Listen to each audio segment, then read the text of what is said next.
नमस्ते। तो एक क्विक एनालिसिस करते हैं। प्लाजा केबल एक आईपीओ है, उसका छोटा सा आईपीओ है, छोटी कंपनी है। इसका एक क्विक एनालिसिस करते हैं और समझते हैं कि इसको खरीदना प्रॉफिटेबल रहेगा या फिर नहीं।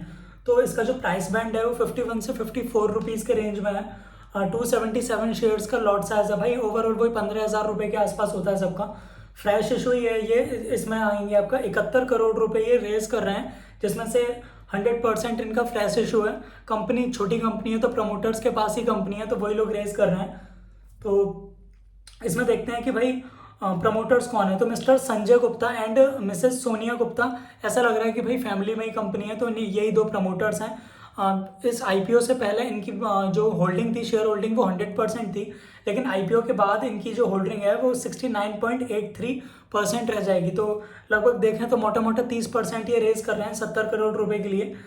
वहीं पर देख लेते हैं रिटेल का, वही 14,900, वही 15,000 होता है भाई सबका। तो इसमें देखते हैं आईपीओ ओपन हो रहा है भाई 29 सितंबर 2023 से 4 अक्टूबर, वही हफ्ते भर के लिए आईपीओ लगभग खुलता है। इसमें जो अलॉटमेंट आपको मिलेगा वो मिलेगा अक्टूबर 9 को। आपको पता लग जाएगा कि भाई मुझे अलॉटमेंट मिला या फिर नहीं मिला। तो वही आप देखो कि हफ्ते भर का टाइम होता है, जिस टाइम पे आपको पता लग जाता है कि यार मेरे को अलॉटमेंट मिलेगा या नहीं मिलेगा। इसमें रिफंड आपके पास, अगर आपको अलॉटमेंट नहीं मिलता है तो पैसा रिफंड कब आएगा, तो वो 10 अक्टूबर को आपको इनिशिएट हो जाएगा आपके बैंक अकाउंट में, जहाँ से लॉक इन करके वो रखते हैं उसको। अब देखते हैं कि जिनको अगर अलॉटमेंट मिल गया है उनके डीमैट में शेयर्स आ जाएंगे 11 अक्टूबर को, और लिस्टिंग डे है इनके 12 अक्टूबर। तो 11 अक्टूबर को शाम को या कभी भी शेयर आ जाते हैं तो 12 अक्टूबर को लिस्टिंग डे पर आपके डीमैट अकाउंट में, मतलब लिस्टिंग डे पर मार्केट में शेयर लिस्ट हो जाएंगे। डीमैट में तो खैर एक दिन पहले आ जाएंगे। और आप इसमें कट ऑफ प्राइस ही रखेंगे जैसा कि हमेशा रखते हैं, क्योंकि रिटेल इन्वेस्टर्स को कट ऑफ प्राइस अगर नहीं रखेंगे तो शेयर्स मिलते नहीं है। वहीं पर देख लेते हैं कि थोड़े से फाइनेंशियल्स को कि भाई किस तरह से कंपनी परफॉर्म कर रही है। तो कंपनी के जो असेट्स हैं वो 100 करोड़ के थे पहले, फिर 104 करोड़ हुए, उसके बाद 112 करोड़ हैं 2023 करंट ईयर में। वहीं रेवेन्यू देख लेते हैं, टॉप लाइन 145 करोड़, उसके बाद 176.9 करोड़ ही हो गया। बट उसके बाद 182 करोड़ हुआ, तो 2-4% का ही ऊपर है यार। मतलब इस बार अगर टॉप लाइन देखो तो बहुत निहायत ही घटिया परफॉर्म किया है, फ्लैट टाइप का ही समझ लो इसको। क्योंकि भाई देखो 176 करोड़ का अगर हम 10% भी करते हैं तो 17-18 करोड़ रुपए आता है। तो उसमें 176 प्लस 4-5 ही प्लस हो रहा है, 2-4% का टॉप लाइन है। तो भाई ये फ्लैट है। देखो वायर्स एंड केबल्स में हमने पहले भी डिस्कस किया था कि इसमें अभी जो इंडस्ट्री में ग्रोथ है उसकी वजह से पॉलीकैब अच्छा ग्रो कर रहा है। आरआर काबिल को हमने देखा था, इसका आईपीओ आया था तो ग्रोथ उस टाइप का नहीं था, तो मैंने थोड़ा सा वार्न किया था कि यार ये अपॉर्चुनिटी यूज़ नहीं कर रहे हैं। उसी तरह से यहाँ पे दिख रहा है कि भाई 145 करोड़ से 177 करोड़ का टॉप लाइन गया, लेकिन उसके बाद ये टॉप लाइन कहीं ना कहीं बाउंड हो गया। तो देखो भाई छोटी कंपनी को थोड़ा सा अलग तरह से देखना पड़ता है। बहुत छोटी कंपनी है, मतलब आप मार्केट कैप अगर देखो 236 करोड़ का मार्केट कैप है, बहुत छोटी कंपनी है। तो यहाँ पर क्या होता है, थोड़ा सा फ्लक्चुएशन झेलना पड़ता है। मैंने पास्ट में भी ऐसी काफ़ी सारी कंपनी देखी। हाँ वो बात सही है कि यार बहुत कम कंपनीज ऐसे फेज से निकल पाती हैं, बट कंपनी जब छोटे फेज में होती है उस टाइम पे उसकी कुछ भी फाइनेंसेस गड़बड़ाने के चांसेस ज़्यादा होते हैं, रिस्क मैक्सिमम होता है और रिटर्न भी उसी टाइम मैक्सिमम होता है। अगर आपको क्लैरिटी मिल जाएगी ना कि अच्छा है अब क्लियरली ग्रो करेगा, तो उस टाइम पे क्लैरिटी के प्राइसेस भी देने पड़ेंगे, बहुत सस्ते रेट पे मिल रहा है। प्रॉफिट आफ्टर टैक्स देख लेते हैं, 4 करोड़ था, उसके बाद 6 करोड़ हो गया, उसके बाद 7.5 करोड़। तो भाई बॉटम लाइन तो अच्छे से ग्रो कर रहा है। अगर हम देखें कि 4.25 करोड़ से ये 6 करोड़ इनका प्रॉफिट हुआ, तो इनके पास पैसा तो था टॉप लाइन ग्रो करने का। बट छोटी कंपनियां तो भाई एक्सपेंसेस जिस तरह के होते हैं, कब कौन सा एक्सपेंस आ जाए, तो उस तरह से अगर देखते हैं तो हो सकता है पैसों की कमी की वजह से फंड रेज नहीं हो पा रहा हो इस वजह से। क्योंकि अगर हम इनका रिटर्न ऑन इक्विटी भी देखेंगे तो 14-15% है। तो 14-15% अगर रिटर्न ऑन इक्विटी है और उससे कम अगर ये ग्रो कर रहे हैं, तो मेरे हिसाब से प्रमोटर्स में कुछ दिक्कत लगती है। क्योंकि इल्ज़ाम लगाना ठीक नहीं है, क्योंकि छोटी कंपनी है तो हो सकता है कुछ सर्कमस्टेंसेस ऐसे हों। क्योंकि छोटी कंपनी में जनरली बीच में थोड़े बहुत धक्के पड़ते रहते हैं ग्रोथ में, साल की बात हो रही है, हो सकता है ये 2-4 साल में इस चीज़ को चेंज करें और ये आईपीओ से जो पैसा रेज करें उससे कुछ नया स्ट्रेटजी बनाएं। और तो अभी इसके अलावा रिजर्व इन सरप्लस देख लेते हैं, 35 करोड़ से 35.66, 35.5 करोड़, उसके बाद 14 करोड़, उसके बाद 22 करोड़। थोड़ा बहुत फ्लक्चुएशन चलता है क्योंकि भाई छोटी कंपनी है, तो फाइनेंशियल्स हम इस तरह से नहीं देख सकते भाई जैसे टीसीएस के उस टाइप से होने चाहिए। इसके अलावा टोटल बोरोइंग देखते हैं, 43 करोड़, 40 करोड़, 39 करोड़।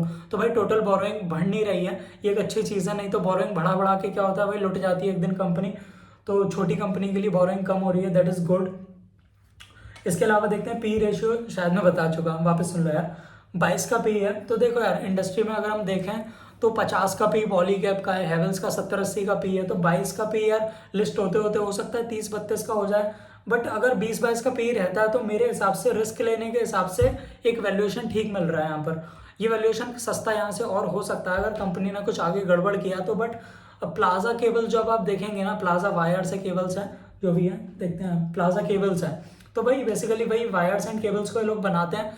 तो थोड़ा सा इसमें रिस्की लगता है, लेकिन अगर आप मोटा मोटी देखेंगे प्लाजा वायर्स एंड केबल्स जो हैं, आपने नाम सुना हुआ देखा होगा, आप कभी भी तार की दुकान में गए होंगे, आपने कहीं ना कहीं इसका डिब्बा देखा होगा। मैं तो यार बचपन से देख रहा हूँ।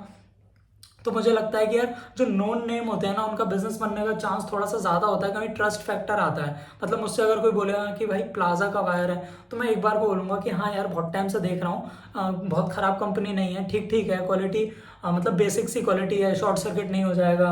और ऐसा जो होता है ना, देखो यार ऐसा होता है, वायर के ऊपर कोटिंग आती है, वो कोटिंग पाउडर होता है कुछ, उससे क्या होता है सर्किट शॉर्ट सर्किट नहीं होता है। प्लस कॉपर बोल के अंदर उसमें वो और कुछ फंसा देते हैं, स्टील फंसा दिया, फिर कुछ और सस्ता मटेरियल फंसा दिया, तो वो तरह की घपलेबाजी नहीं होती है। और एक और मैं आपको इंडस्ट्री के अंदर की बात बताता हूँ। जब आप वायर की थिकनेस देखोगे ना, तो वायर की थिकनेस में क्या होता है, जो लोकल छोटी कंपनीज होती हैं वो उसके ऊपर प्लास्टिक मोटा चढ़ा देती हैं और उसके अंदर कॉपर पतला डालती हैं। तो उससे होता क्या है कि जब आप उस पर लोड डालते हो तो अंदर का वायर जल जाता है और उसका कॉस्ट बनाने का कम होता है, क्योंकि ऑब्वियसली कॉपर महंगा आता है, प्लास्टिक सस्ता आता है। तो वो चीज़ देखनी होती है, जिस वजह से ही लोग कंपनी का वायर खरीदते हैं। तो वहाँ से कंपनी जो है प्लाजा केबल, उसको थोड़ा फायदा मिल सकता है, क्योंकि कहीं ना कहीं नाम तो बना हुआ ही है। डेब्ट to equity ratio 0.75%, market cap 236 crore का है। तो देखो यार, आप यहाँ पे अगर 2-3 लॉट का रिस्क लेना चाहते हो कि यार 20-30-40 हज़ार रुपये मैं लगा दूँ 3 लॉट में, और वहाँ से देखते हैं कि क्या होता है कैसे होता है, तो यहाँ पर भाई अगर आप सेक्टर की बात करो तो सेक्टर में तो अपॉर्चुनिटी है, क्योंकि पॉलीकैब, हैवल्स, ये लोग सब पैसा बना रहे हैं। तो वायर्स एंड केबल वाले सेगमेंट में मेरे को अपॉर्चुनिटी तो दिखती है। वहीं पर अभी जब 100-200 करोड़ की, 250 करोड़ की कंपनी होती है, तो एक तरह से फैमिली बिजनेस टाइप का ही होता है। आप समझे, जब तक 1000-2000 करोड़ की कंपनी नहीं होती है ना, जब तक ढंग से पूरा मैनेजमेंट उसको ऐसा होल्ड नहीं रखता है, जब तक ये mister Sanjay Gupta and Mrs Sonia Gupta may be probably, मतलब मैंने सर्च नहीं किया है, ये लोग हस्बैंड वाइफ होंगे और ये फैमिली ड्रिवन बिजनेस होगा। तो ग्रो करने के अभी रिस्क बहुत ज़्यादा है, क्योंकि होता क्या है, 100-200 करोड़ की कंपनी बन गई, इनके पास कुछ करोड़ रुपए अगर प्रॉफिट आ रहा होगा, तो इनके जो पर्सनल लाइफ की प्रॉब्लम्स हैं कि भाई गाड़ी चाहिए, गाड़ी आ गई, तो यहाँ कहीं ना कहीं सैचुरेशन आ जाता है दिमाग में। वो दिमाग डिपेंड करता है कि जो संजय गुप्ता जी हैं उनका फायर इन द बैली कितना है, उनके पेट में आग है बिजनेस को बनाने की। तो वो सब चीज़ें आप एक बार ज़रा देख पाएँ, क्योंकि यार देखो, मैंने ढूंढा इसका कि कहाँ पे कैसे कुछ मिल सकता है, तो मेरे को कुछ ऐसा मिला नहीं। कहीं 200-250 करोड़ की कंपनी है, तो यार प्रमोटर्स को कौन बुलाता है, कोई पूछता भी नहीं है। 1000-2000-3000 करोड़ की जब तक कंपनी नहीं होती है, जब तक कोई पूछने वाला नहीं होता, प्रमोटर को कोई अपने न्यूज़ चैनल पर नहीं बुलाता, तो डाटा निकालना भी थोड़ा मुश्किल होता है। जो अभी मिला है ये भी काफ़ी मुश्किल से मिला है। तो आप अगर रिस्क लेना चाहते हैं तो इस सेक्टर में ग्रोथ है, कंपनी के फंडामेंटल्स ओके ओके हैं, टॉप लाइन इस साल फ्लैट हो गई है, ये एक नेगेटिव चीज़ लगती है। बट छोटी कंपनियां तो भाई ये सब तो चलता रहता है। बाकी जो लिस्टिंग डे गेन्स है, तो मुझे लगता है कि ये जो क्या बोलते हैं, पी वैल्यूएशन है, इसके हिसाब से डबल भी बन सकता है, लेकिन वो डिपेंड करता है कितने टाइम सब्सक्राइब होता है। अगर 20-25 टाइम सब्सक्राइब होता है तो सब्सक्रिप्शन के लिए अप्लाई करें। उससे पहले अगर आप लॉन्ग टर्म के लिए रिस्क लेना चाहते हैं, तो सेक्टर में ग्रोथ है, आप रिस्क लेना चाहते हैं तो रिस्क ले सकते हैं।